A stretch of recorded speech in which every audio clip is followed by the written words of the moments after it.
안녕하세요. 진아림입니다. 제 유튜브 구독과 좋아요 많이 부탁드립니다. 제 채널이 크질 않아요. 앞으로 꾸준히 영상 올릴 테니까 구독과 좋아요 부탁드립니다. 예, 오늘은 한미 워킹그룹에 대해서 한번 알아보려고 하는데요. 한미 워킹그룹이 이제 결성이 됐죠. 이게 어떤 거냐면 문재인 정부가 마음대로 대북제재 위반하면서 자꾸 북한에다가 돈을 갖다 퍼주려고 하고, 그러니까 그런 것도 있고, 또 자꾸 거짓말도 하고 미국하고 뭐 확인했다 뭐 그러면서 알고 보니까 아니고 이런 게 많아서 이제 아예 직접 관여를 하려는 거죠.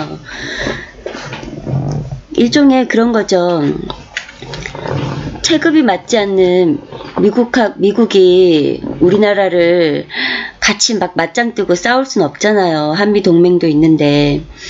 그래서 자꾸 이게 엇박자가 나고 할 때마다 외국에서는 한미 동맹 균열이 나온 거 아니냐 이런 소리가 나오고 하니까 그런 것도 좀 불식시킬 겸 너무 앞서 나가서 그 북한 지원을 하려는 걸 막으려고 하는 거죠. 그런데 또 이 문재인 정부는 그걸 또 이용해가지고 어떻게든 뭐를 좀 대북제재 풀어보려고 뚫으려고 난리를 치죠. 그러면서 자기들끼리 정신승리를 하고 있죠. 정신마취를 하고 있습니다. 한미 워킹그룹 뭐 귀국 후에 뭐 좋은 일이 있을 것, 그 남북철도 그거라도 해보자. 대북제재 완화도 안 되고 해제도 안 되고 뭐 종전선언도 안 되고 뭐 여러 가지 해봤지만 그 북한이 실질적인 뭐 핵폐기 과정을 밟는 건 전혀 없고 계속 위성에서 어디 뭐 핵시설이 뭐 가동된다든가 미사일 시설이 가동된다든가 이런 것만 자꾸 발견되고 있으니까 해줄 수가 없는 거죠. 그래도 미국에서는 좋게 얘기를 하길 한국 정부한테 같이 가야 된다 이런 식으로 얘기를 했죠. 얘네들이 지금 이 문재인 정부가 어떻게 지금 자기 마취를 하고 있냐면은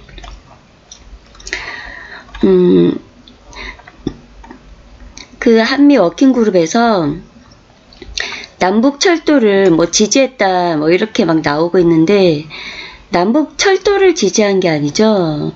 남북 철도를 지지한 게 아니라 남북 철도 그 조사를 지지한 거죠. 그러니까 조사해도 되긴 하는데 이제 얘기하고 하라, 뭘 하든 얘기를 하고 하라 이런 건데 공동조사 같은 경우에는 해도 되죠.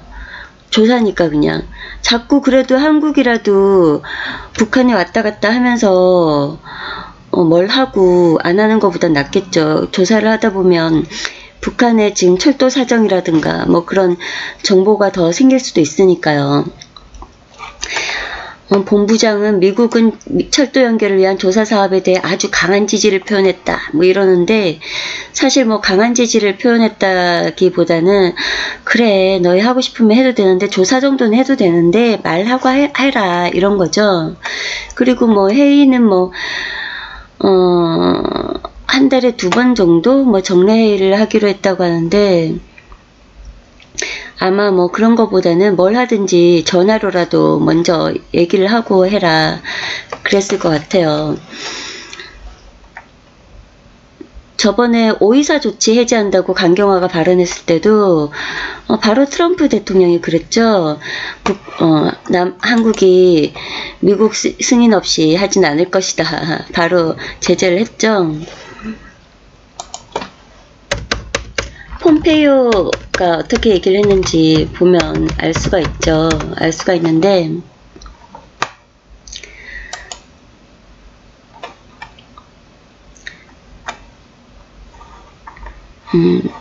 미국 정부의 기본적인 입장을 다시 말한 것이라고 하는데 이것은 북한이 뭐 핵폐기 조치를 해야지 거기에 맞춰서 제재도 해제할 수 있는 거고 할 수 있다 그런 입장을 계속 견지하고 있죠. 폼페오 장관이 말했습니다. 한미 양국이 북한을 대하면서 서로 다른 말을 하고 서로 인지하지 못하거나 생각을 전달할 기회를 갖지 못해 각자 독자적인 행동을 하지 않을 것이라는 점을 분명히 하는 조치. 이렇게 얘기를 한 거죠. 우리는 한반도 평화와 북한 비핵화 진전이 남북관계 진전에 뒤처져선 안 된다는 점을 한국 측에 확실히 했다며 비핵화와 남북관계 진전은 중요한 병렬 과정, 2인용 자전거로 보고 있다. 이거죠. 애가 막 튀어나가서 사고치면 엄마가 애한테 머리에 권총 딱 대고 멈춰. 이럴 수는 없는 거죠. 야야야 이리와 엄마 손잡고 가자. 그리고 붙잡고 가는 거죠. 미국하고 우리나라하고 체급이 다른데 게다가 이런 식으로 지금 문재인 정부가 맨날 거짓말하면서 자기들 멋대로 하고 제재 위반도 하고 이러니까 거기다가 직접 제재를 할 수가 없는 것은 미국도 이미 문재인 정부가 거의 반 간첩 수준이란 걸 알죠. 알기 때문에 이자들이 바라는 거는 아예 그냥 한미동맹을 깨버리고 싶다 이거죠. 만약에 미국이 우리 은행을 직접 제재를 해서 은행이 하나 파산이라도 된다면 문재인하고 김정은은 야호를 부를 겁니다. 뭐 은행 하나 내주고 주한미군 쫓아낼 수 있다면 좋은 일이죠. 조금만 시비 걸면은 이제 반미운동 막 확산시켜가지고 아예 사이를 틀어버려서 내쫓으면 좋겠죠. 그걸 바라는 것이기 때문에, 그걸 알기 때문에 한국에 대해서 직접적으로 대대적인 경제 제재는 하지 않고 있죠. 왜냐하면 그 규모 사이즈가 우리는 너무 작기 때문에 살짝만 건드려도 민심 이반이 심합니다. 경제 타격도 심하고. 예전에 그 어디지? 어디 뱅크 오브 어디지? 그 김정일 그 자금이 있다고 하는 곳을 그런 식으로 제재했다가 뱅크런이 돼서 그 은행이 파산을 했죠. 근데 파산을 하게 하려고 한 게 아니라 미국이 제재만 했는데 나중에 제재를 풀어줬는데 이미 고객들이 돈을 다 빼버려서 파산을 한 거죠. 근데 미국이 뭐 파산하길 바래서 그랬던 건 아니고 그 제재 효과가 너무 지나쳐서 영향을 많이 주게 된 셈이죠. 우리나라에 그렇게 했다가는 그 한미동맹을 깨는 게 이 문재인 정부의 목적이라는 걸 알기 때문에 그렇게 안 하려는 거죠. 일본하고도 동맹인데도 그 일본 금융은행이 미쓰비시인가? 거기가 하여튼 북한 돈을 세탁해 줬다고 해서 조사 들어간다 그런 얘기도 나오죠. 일본한테도 그렇지만 우리한테 못 그러는 것은 지금 북한하고 관계에서 중국하고도 그렇고 우리나라하고 지금 관계가 깨지면 안 되기 때문에 미국에서도 살얼음 걷듯이 조심스럽게 하고 있습니다. 그랬는데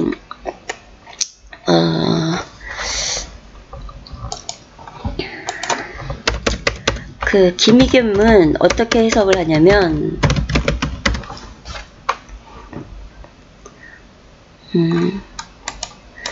거꾸로 미국에서는 남북관계 개선이 대북 제재를 위반하거나 하면서까지 북한 비핵화를 앞서 나가서는 안 된다 그런 얘기를 한 것인데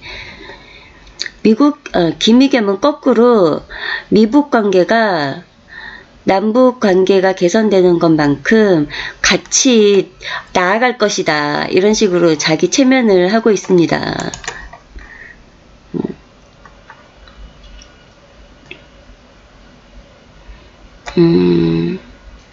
그러면서 막 좋은 식으로 막 자기 체면을 걸면서 잘 될 것이다 이렇게 발표를 하고 있는데 그렇게 한다고 해서 세계 여론이라든가 미국이 자기들 원하는 대로 움직여 주진 않죠. 근데 이 남북철도가 궁극적으로 이 남북철도뿐만이 아니라 도로나 뭐 여러가지 시설을 해주려면 한 1,200조가 든다는 얘기도 있습니다. 그 남북연락사무소 개소 같은 경우에만 해도 수리한다고 해서 처음에 8,700만원인가 예산을 냈다가 97억을 썼죠. 거의 100배를 쓴 건데, 이 남북철도 도로 뭐 이런 개성공단 이런 것들이 지금도 이미 몇천억 예산을 잡고 있는데, 그거를 단순하게 100배를 한다고 해도 10조가 넘고 뭐 1,200조씩 돈이 든다면 그 돈을 어디서 갖고 옵니까? 우리나라 예산만 해도 지금 슈퍼 예산이라고 해도 470조인데 우리나라 예산의 거의 뭐 3, 4분의 1 수준의 그 돈을 어디서 갖고 옵니까? 그래서 요즘 보니까 1대1로, 중국의 1대1로 있잖아요.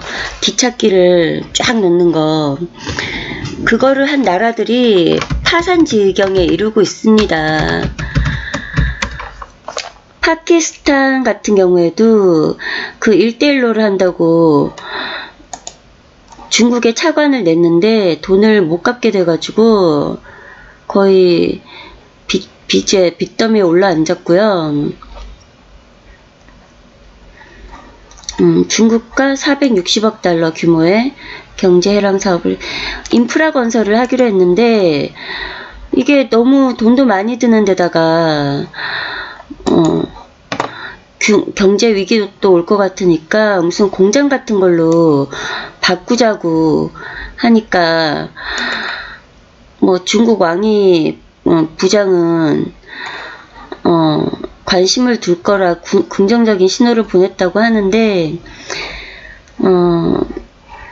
최근 1대1로 참여 국가들의 그 계획 변경 요구했더니 현지 주민들 반발이 겹쳐. 그러니까 막 시위도 일어나고 반중국 감정이 고조되고, 중국 스리랑카 같은 경우에도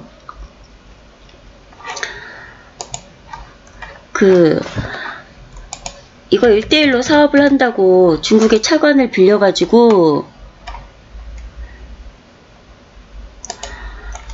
돈을 못 갚아서 99년 동안 자기 그 항구를 그 지분을 내줬답니다. 그러니까 막 스리랑카에서 정부가 민의를 배반한 채 국가 자산을 팔아먹었다며 정부를 성토하는 시위도 일어나고요. 난리도 아닙니다. 지금 이렇게 지금 각종 국가들이 여기뿐만이 아니라 파키스탄, 스리랑카 뿐만이 아니라 여러 다른 나라들도 지금 난리도 아니고, 그래서 지금 중국 1대1로가 거의 망할 지경입니다. 중국 같은 경우에도 뭐 담보를 잡아서 뭐 어떻게 한다고 해도 1대1로 사업이 또 잘 안 되고 또 자기네들도 돈을 빌려준 걸 못 받을 수도 있는 지경에 이르니까 거의 파산할 지경이죠. 그러니까 미국에서는 위시번 대표가 1대1 프로젝트에 대해서 다른 나라를 약탈하기 위한 것이다. 중국은 고의로 1대1로 상대국을 빚더미에 몰아넣고 있으며 부채 담보로 잡아놓았던 희귀 광물이나 토지 등을 빼앗아간다. 그러면서 성토를 하고 있죠. 우리나라에서도 좌파들이 1대1로를 하게 되면 우리도 기차 타고 유럽 가자 뭐 이런 소리를 하는데,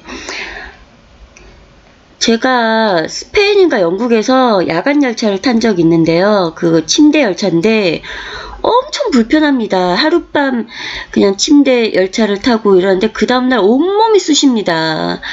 그런데 한국에서 유럽까지 기차를 타고 가면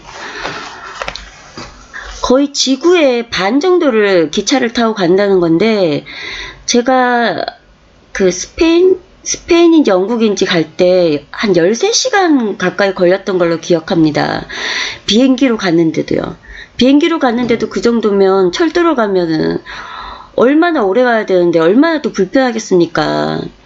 그것도 비용도 만만치 않을걸요? 요즘 같은 최첨단 시대에 비행기 놔두고 뭐하러 철도를 타고 갑니까? 그런데다가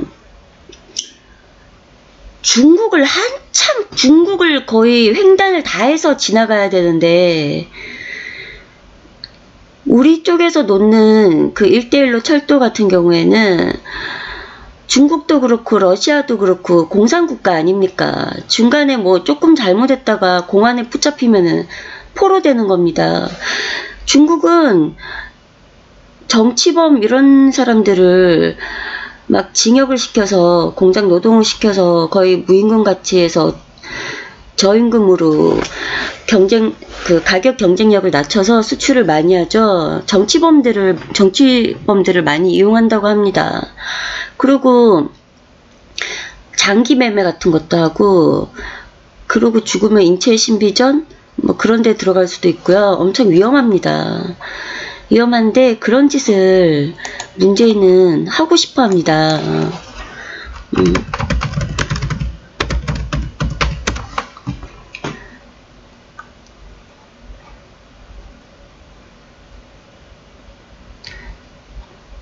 뭐 어디 있는지 모르겠는데, 기껏해서 하는 소리가 이 1대1로를 하고 싶은데 대북 제재 때문에 어렵다. 미국 눈치 보느라고 못할 수도 있다. 뭐 이런 식으로 얘기를 하더라고요.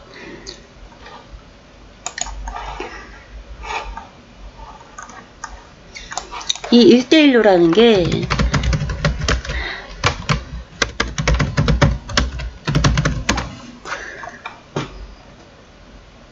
얘네들도 그랬습니다. 이 1대1로를 중국 단둥에서 평양, 서울, 부산을 연결하겠다고 했잖아요. 그러니까 이 남북철도를 하고 싶어하는 이유가 다 1대1로를 하기 위해서인 겁니다.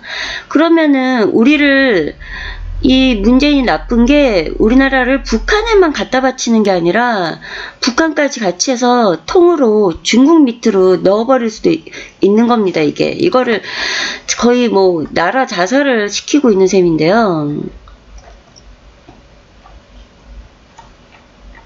이런 짓을 하고 있는 겁니다. 그러니까 문재인이 바라는 거는 중국을 통한 1대1로 단둥, 평양, 서울, 부산, 그러니까 남북철도를 연결하는 최종 목적이 중국 1대1로에 합치시키려는 건데, 저번에 뉴스에서는 또 뭐라고 하냐면은, 원래는 우리는 1대1로 사업에 못 참가할 걸 1대1로 사업 참가국인 북한이 추천을 해줘서 우리도 할 수 있게 됐다 하고 뭐 되게 좋은 거 할 수 있게 됐다는 식으로, 그것만 해도 북한이 우리한테 뭐 큰 수익을 줬다, 큰 이익을 줬다, 뭐 이런 것처럼 막 뉴스에서 얘기를 하더라고요. 우리가 못해서 못한 게 아니라 안 해서 안 한 거였죠. 그러니까 뭐 북한은 맨입으로 추천해줘서 우리한테 뭐 큰 이익을 안겨다 줬다는 식으로 사기를 칩니다. 피라미드 영업할 때 대박 사업 소개해줄게 하고 친구 끌어다 드리듯이 그런 식인 거죠.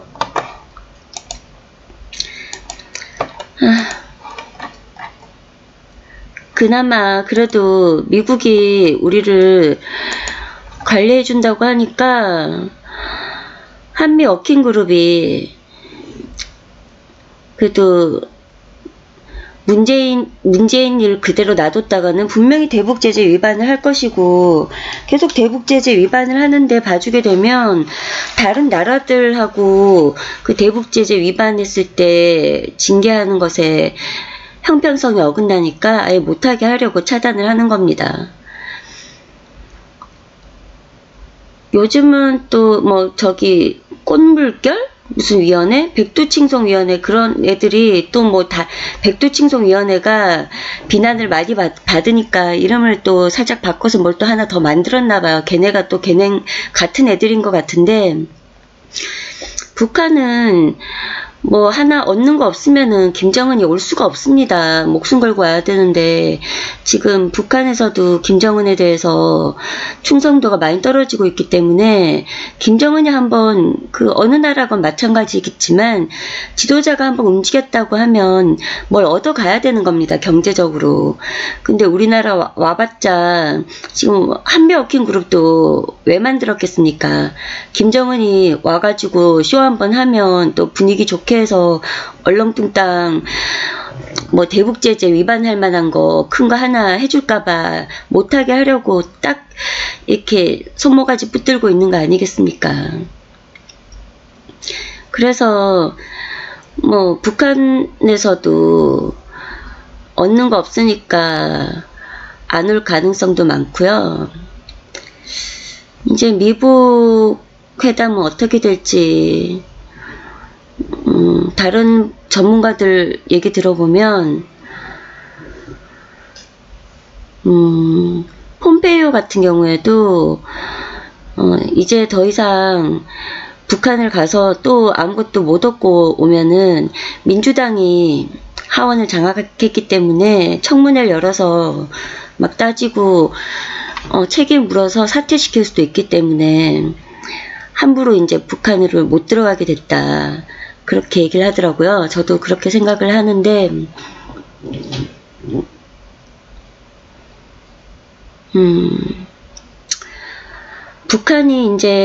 북한은 좀 냉온 작전을 쓰잖아요. 하다가 안 되면 도발로 한번 나오지 않을까. 어쩌면은 또 요번에 그 김일병 사망 사건도 북한 소행이 아닐까 하는 것이 일종의 애매모호한 도발을 일으키는 겁니다. 일으켜서 그것에 대해서 만약에 북한 소행인 게 드러나게 되면은 증거도 없이 자기들을 의심한다 이러면서 남북 신뢰관계가 없다 뭐 이러면서 또 한번 이렇게 팽 하고 또 문을 닫아 걸 수도 있습니다. 왜냐면 지금 미국하고도 한국하고도 얘기를 하고 있는 와중에 뭔가 좀 자기네들이 시간을 벌고 관계를 좀 끊기 위해서는 그럴 때마다 도발을 하잖아요. 예전에 우리한테도 김대중 노무현 시절에도 뭐 받는 것도 다 인프라 기반시설 같은 거, 공단, 무슨 관광지 뭐 이런 시설 같은 거 뜯어갈 수 없는 거 이런 걸 실컷 지어주게 한 다음에 이제 그거를 뺏고 싶으면은 어쨌거나 소유는 우리 소유니까요. 뺏고 싶으면은 도발을 해서 연평해전이나 천안함 폭침 같은 거 도발을 하나 해가지고 관계를 악화시켜서 관계를 끊어버리고 자기네들이 가져가서 그걸로 자기 사업을 하죠. 그래서 항상 그런 식으로 해왔기 때문에 이번에도 더 얻을 게 없다 싶고 지금 미국에서도 지금 영변인가 어디 돌아간다고 하니까 직접 들어와서 핵사찰 해야 된다 이렇게 나와서 궁지에 몰리기 때문에 일단 무응답을 하고 싶으면 도발을 살짝 해주는 게 좋은 거죠. 우리 그 양국 GP 김일병 같은 경우에 지금 사망한 지가 엄청 많이 지났는데도 부검 결과가 안 나오고 있습니다. 부검을 해보면 가까이서 쏜 총인지 멀리서 쏜 총인지 바로 나오는데 부검 결과가 안 나왔다는 게 아주 수상합니다.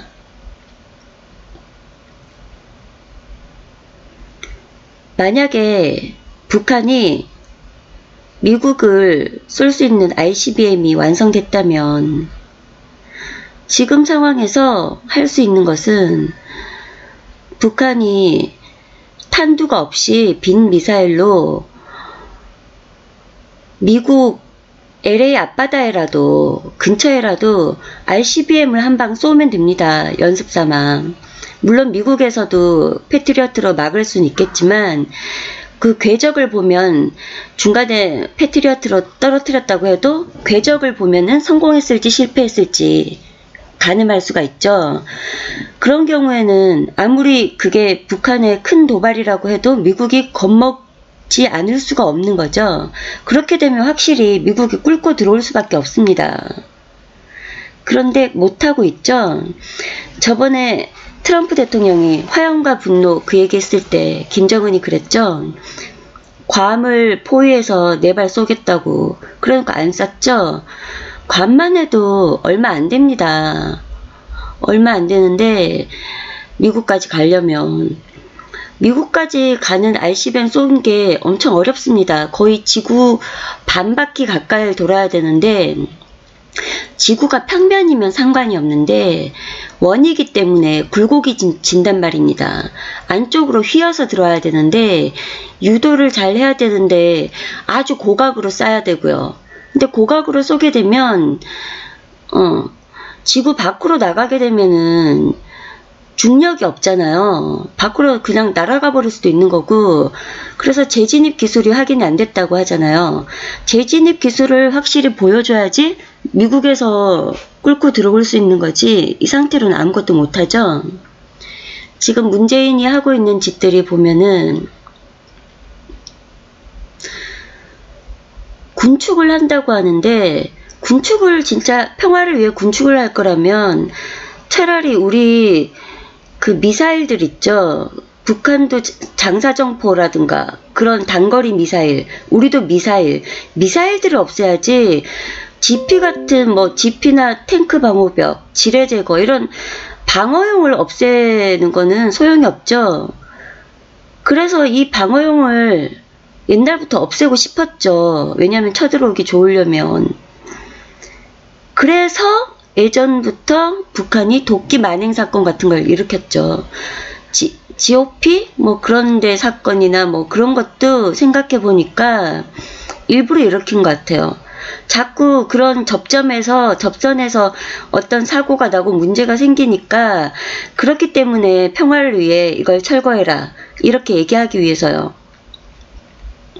사실 지들이 도발만 안 하면 괜찮은 건데 말이에요. 우리가 도발한 적은 없으니까요. 근데 자기들은 항상 하는 핑계가 우리를 뭐 자극시켰다, 뭐 이게 핑계인데, 자극 안 받으면 되죠. 자극시켰다고 뭐 사람 다 찔러 죽이면 안 되잖아요. 그래도 그거는 불법이고 살인인데. 그러니까 우리 방어선을 다 무너뜨리기 위해서 일부러 도발을 했었던 거죠. 그것도. 주한미군만 철수하게 되면 급하게 낮은 단계 연방제를 하겠죠. 일단 그게 어려우면 먼저 지방 분권제를 해서 1국가 2체제로 들어가겠죠. 그럼 북한은 공산주의 사회주의를 계속하고 우리는 자유민주주의를 하고, 대신 한국가기 때문에 북한 지방에다가 중앙정부인 우리 서울에서 돈이 나가는 거죠. 지원비가 나가는 거죠. 그러다가 어느 날 걔네가 탱크로 밀고 쳐들어옵니다. 유유히. 아니면은 겁을 주기 위해서 그 작은 핵이라도, 김정봉 교수님인가?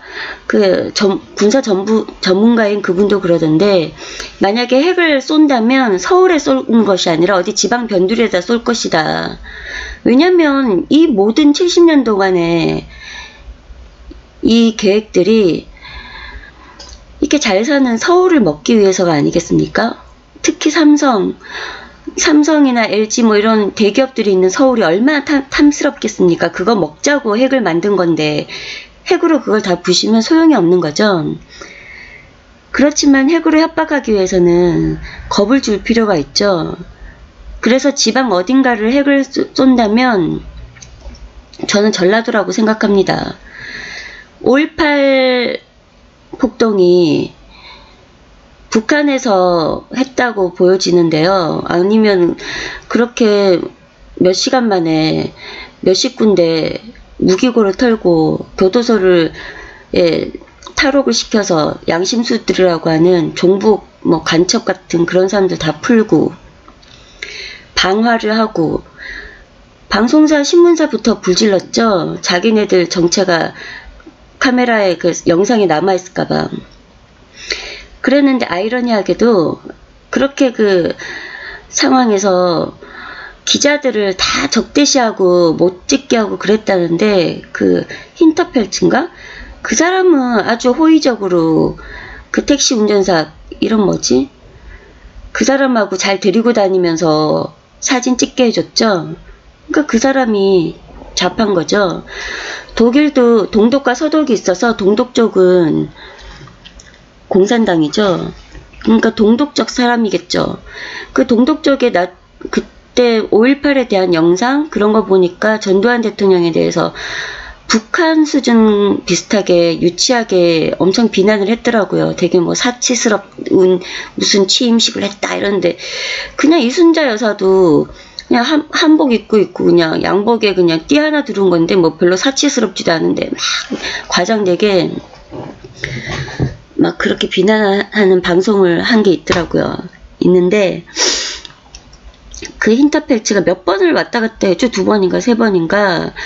왜냐면 그 필름을 잘 보관하기 위해서 왔다 갔다 한 것 같은데 무슨 쿠키 상자에 숨겨갔다고 했죠. 일본에 왜 갔냐면 거기 그 조총련이 있으니까 공산당 조총련이 있으니까 거기 지원도 받을 겸 그 김사복인가 그 사람이 호텔 그 택시 운전수인데 영어도 잘한다죠. 영어도 잘하는 사람이 왜 택시 기사나 하고 있을까요? 그 당시에 운전도 하고 영어도 하고 자기 개인 차량도 2대인가? 가지고 있을 정도면 돈도 많은 건데 왜 그런 일을 했을까? 그리고 호텔에 오는 그런 사람들은 보통 외국의 유명 인사들인데 그런 사람들을 위해 준비된 사람인데 문세강이 타고 갔던 그 유경수 여사 암살을 하러 갔던 그 택시도 그 김사복 소유의 택시였다고 하죠. 문세광은 또 북한의 사주를 받은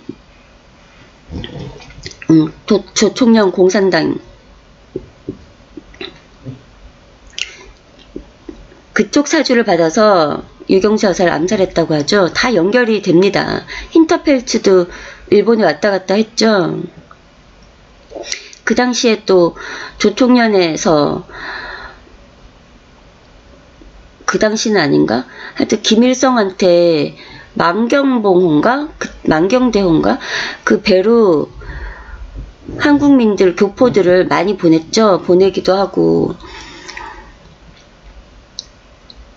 그래서 그 5.18 때 북한군이 들어왔다면 특수조가 들어왔다고 증언한 그 자기가 들어왔다고 그런 특수조라는 사람의 그 방송도 봤었는데요. 종편에 나왔었습니다. 땅굴을 통해 들어왔다고 하더라고요. 땅굴이 뭐 어떤 일부 사람들이 얘기하는 것처럼 뭐 3만 명이 뭐 들어올 것이다 뭐 이런 식으로 큰 그런 건 아니고 한 몇십 명 정도 특수조가 들어올 수 있는 그런 거라고 하더라고요. 그렇게 해서 몇십 명씩 해서 꾸준히 들어와서 몇백 명이 됐겠죠.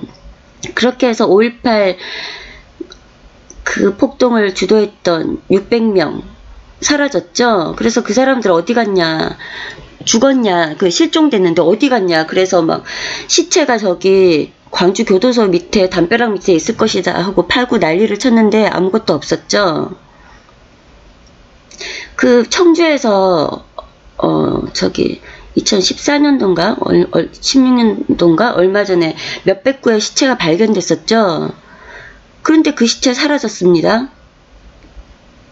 어디로 왔을까요? 보도도 안 됐고요. 그때 또 무슨 행사 때문에 북한에서 비행기로 왔다 갔었죠. 거기에 태우고 가지 않았나 뭐 그런 설도 있긴 하더라고요. 그랬는데 그렇게 광주에서 봉기를 하고 원래 계획은 전국으로 봉기를 확산시키는 거였습니다. 그랬는데 실패를 했죠. 그 광주에서만 겨우 일어났고 실패를 했고 그래서 광주가 가장 저항적이고 조국 배신도 잘하고 그렇다고 생각하기 때문에 만약에 작은 전술핵이라도 쏠 것 같으면 전라도에 쏠 가능성이 많다. 그리고 그쪽에 아무래도 요즘은 그래도 전라도가 많이 발달했다고는 하지만 서울에서도 멀잖아요. 멀기 때문에 그쪽에 쏠 가능성이 많다고 생각을 합니다. 그리고 땅굴에 대한 것도 땅굴은 저는 있을 거라고 생각을 합니다. 왜냐면 6.25 때도 박헌영이 위에서 우리가 서울을 먹으면 아래서 민중봉기가 일어나서 다 해결될 거다 했는데 안 일어났죠. 그런데다가 그 낙동강 전선에서 전선에서 메가더 장군부터 해서 다시 치고 올라왔죠. 그렇기 때문에 하반부를 동시에 섭렵을 해야 김일성 때부터 계획했던 3.1 작전이 성공을 하는 겁니다. 그렇게 3일 만에 하려면 하반부를 다 접수해야 되기 때문에 동시에 땅굴에서도 같이 올라와야 되는 거죠. 서울을 접수하면서부터. 그래서 그 특수조 얘기를 들어보니까 몇십 명 그런 특수조가 와가지고 시청 같은 주변에 많다고 합니다. 그러니까 시장이나 어떤 뭐 도지사나 이런 사람을 붙잡고 인질로 잡는 거죠. 그렇게 해서 장악을 하고 지방 어디 한 군데 핵을 약간 맞았으면 겁을 먹겠죠. 한국 사람들이 당연히. 그렇게 되면 이제 지뢰나 탱크 방호벽이나 지피가 다 철수됐기 때문에 무혈 입성을 하는 거죠. 탱크 타고. 그래서 김정은이 유유히 그냥 청와대로 들어옵니다. 그러면 문재인은 딱 기다리고 있다가 전쟁보다 나쁜 평화는 없다 이러면서 항복문서에 항복해주겠죠. 우리 국민들 핵폭탄 맞으면 안 된다 그러면서. 그게 스토리일 겁니다. 그렇게 해서 문재인은 이제 영원한 2인자가 되고 싶겠죠. 우리나라는 아무리 잘해도 기껏 권력 잡는 게 5년이고 우리나라 대통령들 다 퇴임 후에 끝이 안 좋았죠. 그런데다가 지가 지금 얼마나 복수를 심하게 했습니까?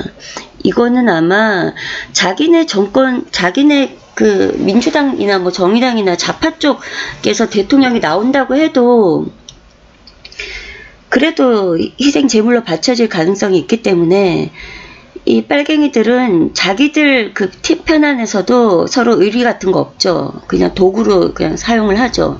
제물로 바치고 전체를 위한다고 하면서. 그러니까 전체주의죠.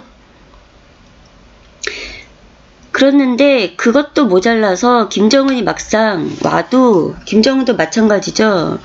조국도 배신한 문재인 못 믿죠. 그리고 또 2인자라는 걸 두지 않습니다. 같은 급에 누가 있으면 쿠데타를 일으킬 수 있기 때문에 2인자를 살려두지도 않고 또 한국 국민들한테 조금이라도 희망의 여지를 안 남겨놓기 위해서라도 한국 지도자를 무참하게 참수시켜서 없애버려야지 한국 국민들이 충격에 경악을 해서 포기를 하게 되겠죠.